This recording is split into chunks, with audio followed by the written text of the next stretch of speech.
This is the Big O Show. This is the Big O Show.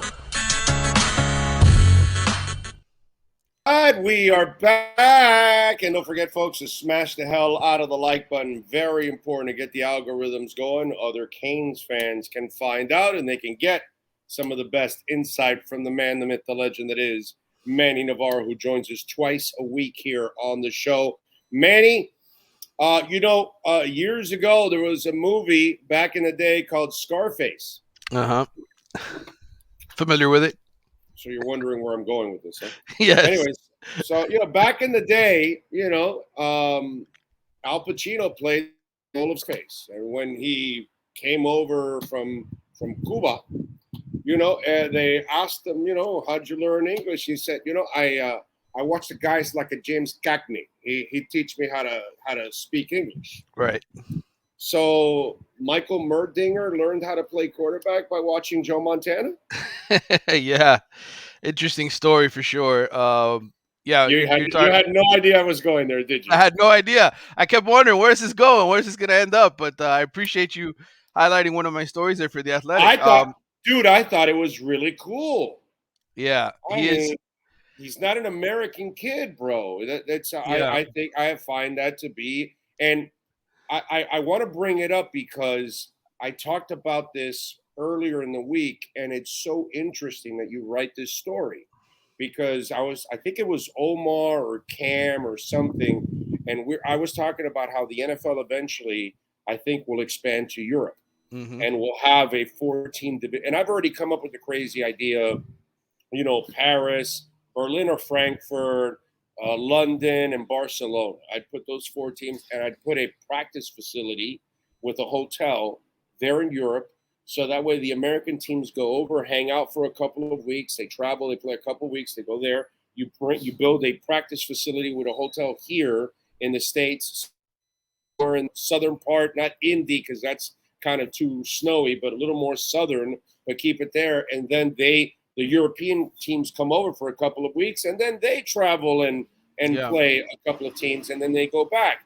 And then I said, part of my process is that over the next 30 to 50 years, in Europe and other parts of the world, if you start having European NFL teams, then football will then start to grow homegrown there. And high schools and colleges and others will start playing the game, and then you'll start to get what basketball, baseball, and hockey have, that they have an infusion of international talent. They don't have to only depend on Americans. So then here comes your story, and it's kind of foundationally what I'm talking about, that's going to be the next evolution of football because, as you know, these greedy bastards are going to go for the next level of revenue streams. Right. And once you've conquered the digital platforms like they're already doing, what's next?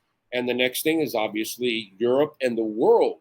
Because if soccer's coming to us, well, why shouldn't we bring the most powerful league in the world to the rest of the world? Because that's the other thing that I don't think people understand. Because soccer people in their own way, when I tell them the NFL is more powerful, they're like, no, FIFA is. No, dude, FIFA's not a freaking league, bro.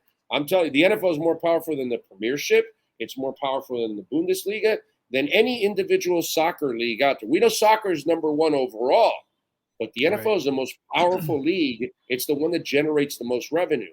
And part of it is they're going to eventually expand.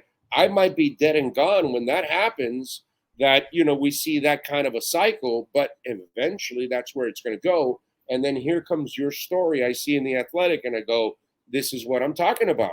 Because other kids are going to start watching the sport, and they're going to say, well, why can't I play that sport? I don't want to play soccer. And that's the other thing. The rest of the world, in general, plays one sport. We don't. Our sports change with the seasons, So exactly. Yeah, I think you're onto something, for sure. I mean, you just look at here in Florida with the high schools, and you look at the amount of international players that have come down here. Canadians. We got Canadians playing at Miami Norland now. Who would have ever imagined that? You have the school over in Clearwater. IMG's been there for decades, right? They've kind of been the one holding the flag. Feeding system. Yeah, but now you have one, Clearwater Academy International. So you have another school that takes a ton of international kids, a lot of Canadians, and helps them get to college, to go play college and get opportunities that those kids probably would have never had otherwise. So this kid, Michael Merdinger, just for the listeners who are tuning in and want to know a little bit of the basics, he plays at Cardinal Gibbons High School in Fort Lauderdale. He's never really been the full-time starting quarterback yet in his career, and he's already got he had offers from North Carolina, Illinois. Michigan State was on the verge of offering him, and runs an air raid system, super smart, 5.1 GPA, good kid. But he came here when he was 8. His father was a jeweler in Tel Aviv and said, I want to go to the United States. Brought the whole family over, and he started watching YouTube videos. Somebody gave him a football as a gift because he played soccer his whole life, and said, hey, his dad said, why don't you watch some videos? And so he did. And the first video he saw was Joe Montana showing you how to throw a football. So if you want to read more about it, it's available at The Athletic. But that's the crux of the story. Good story. And now he's and he could be the very first Israeli to play at the FBS level. There was one a few years back at the FCS level, which used to be 1AA, obviously, who played for Youngstown State, Israeli-born offensive lineman. And but Michael could be the first to reach the highest level of college football. Would you like this leaflet? Famous Jewish athletes. He didn't even learn English till he got here. Apparently, I didn't know. That's an airplane line, folks. If you don't know what we're talking about, yes, for you youngins you like out this there. leaflet. Yes, he didn't even know English until he got here. He spoke simply Hebrew, and I guess in Tel Aviv, where he was living, they don't start teaching English until you're in second grade. So right when he was going to be taught English is when he moved over here. So 5.1 GPA, just a great kid. Yeah. No, I just thought I found it to be just an absolutely excellent story. 7 to 8 wins, is that a realistic outlook I have for the Canes? Because a buddy of mine was like, he was trying to talk him up, and I'm like, bro, I think you're setting yourself up for failure. I think you're not giving Mario some time to really turn this thing around. I don't think it's going to be a night. I hope so. I hope I'm wrong and they win 10 games and they go to a major bowl game. But I have a hard time believing, even if you have a new offensive system, it still is a new offensive system. And I'm still not sure how good this system is. And I'm still not sure how good Van Dyke's weapons are. Right. And so, and I'm not sure how good this offensive line is going to be.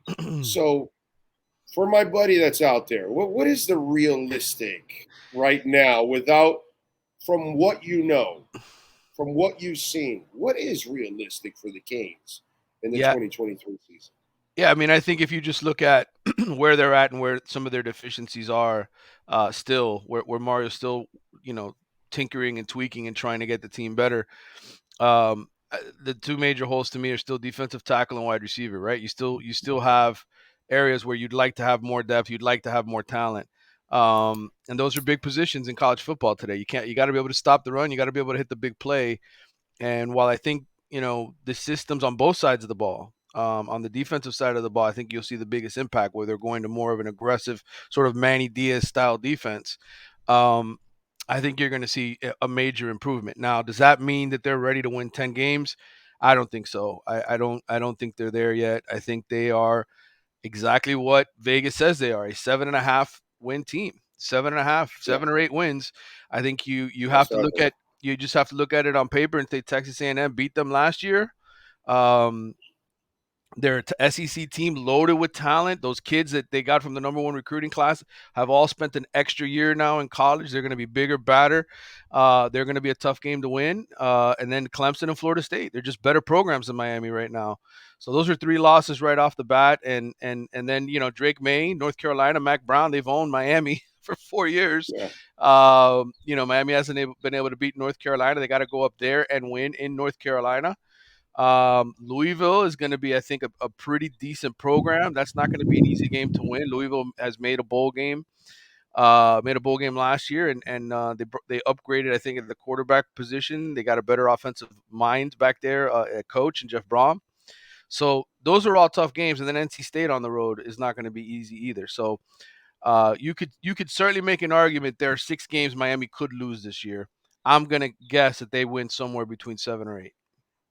Yeah, that's what I'm kind of looking at. So maybe it brings my boy down a little bit of reality. All right, so when Miami was in its heyday for many years, for a couple of decades, one of the foundational reasons why they succeeded was because they dominated inside the state of recruiting.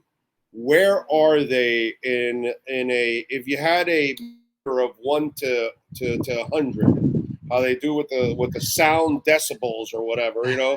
So if this meter's going 1 to 100, where is the Canes' domination inside the state of Florida? At what degree is it right now? Is it a 10, 20, 100, 80? Where the hell is it? Yeah, I don't think Mario. I'm not saying he's abandoning South Florida and Florida as a state, but I think he certainly has expanded into different areas, and part of that is the people in his recruiting department. Part of that is the coaches on staff. Dennis Smith, who really helps run that entire recruiting department, is played at Louisiana Tech. He's got a lot of Louisiana ties. Both of the offensive and defensive coordinators are from Louisiana, so you've seen them sort of push into Louisiana more here in this class. They've got 2 of their 7 from there. They got a kid from Georgia. They got a kid from New Jersey. Really, they've only got 3 kids from the state of Florida among their 7 commitments. So, and none of them. I mean, Chance Robinson is the only blue chipper that they've got among their 7 commitments. So, it's still a long way to go. June is a very important month, though. We kind of have to start. You really can't start taking score until after June, because at the end of June, beginning of July is when all the big dogs start to make commitments, right? They've visited schools through the spring, they took their official visits in June, and now they're making decisions. So we have to kind of reserve judgment until then. But right now, you'd have to say that Alabama and Georgia are the premier teams in the state of Florida. They come in here and they get the best players every single year, and it's been that way for several years now. So for Miami, Florida, Florida State, that's the mission. Can you shove those teams back outside and make them come in and not take the tier 1 guys, but take the tier 2 and tier 3 guys? And I think right now Mario's in a battle. Last year, new coach, a lot of excitement, a lot of relationships, a lot of NIL money to go around.